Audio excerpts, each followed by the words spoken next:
Sebagai kata ketua Panpel, mohon maaf karena tidak bisa. Salah satu tersangka tragedi Kanjuruhan yang menewaskan ratusan orang, Ketua Panpel Arema FC, Abdul Haris menyampaikan sebuah pengakuan.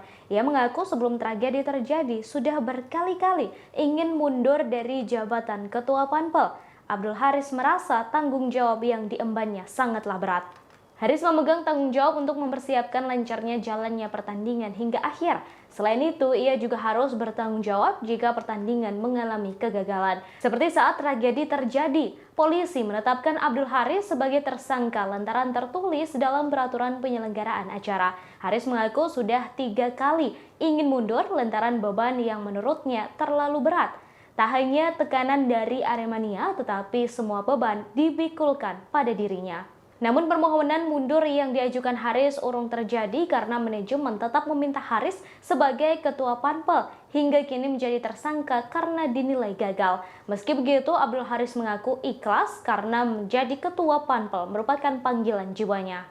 Sebelumnya, Abdul Haris pernah mendapat hukuman dari Komdis PSSI. Ia pernah mendapat sanksi 20 tahun dari Komdis PSSI pada 2010 silam saat masih dipimpin oleh Hinca Panjaitan. Haris dilarang beraktivitas di sepak bola nasional selama 20 tahun tertanggal 21 Januari 2010 berkaitan dengan kasus percobaan suap. Hukuman berawal dari sanksi kepada panitia pelaksana Arema karena penonton meluber saat pertandingan Arema mengalahkan Persema dengan skor 3-1 di Stadion Kanjuruhan Malang 10 Januari 2010.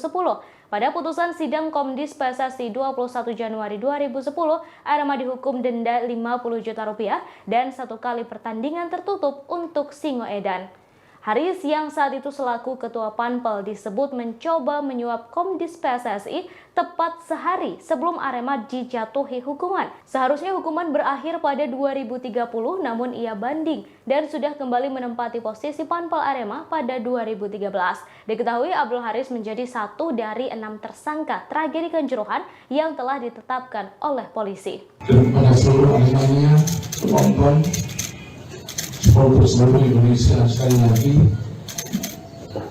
saya sebagai kata ketua Panpel, mohon maaf karena tidak bisa menyelamatkan, melindungi mereka, adik-adikku, saudara-saudaraku, keponakanku yang keponakan yang sampai sudah meninggal semua.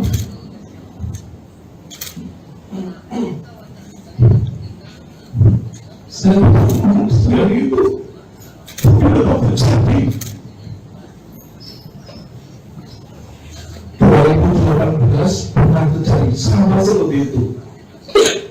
Saya sudah mendengarkan ketika rapat dengan Pak Kapolres, dengan Wakil dengan Aremania, dengan jajaran Pamdal di lapangan tenis Polres Panjang. Saya sampaikan mohon izin.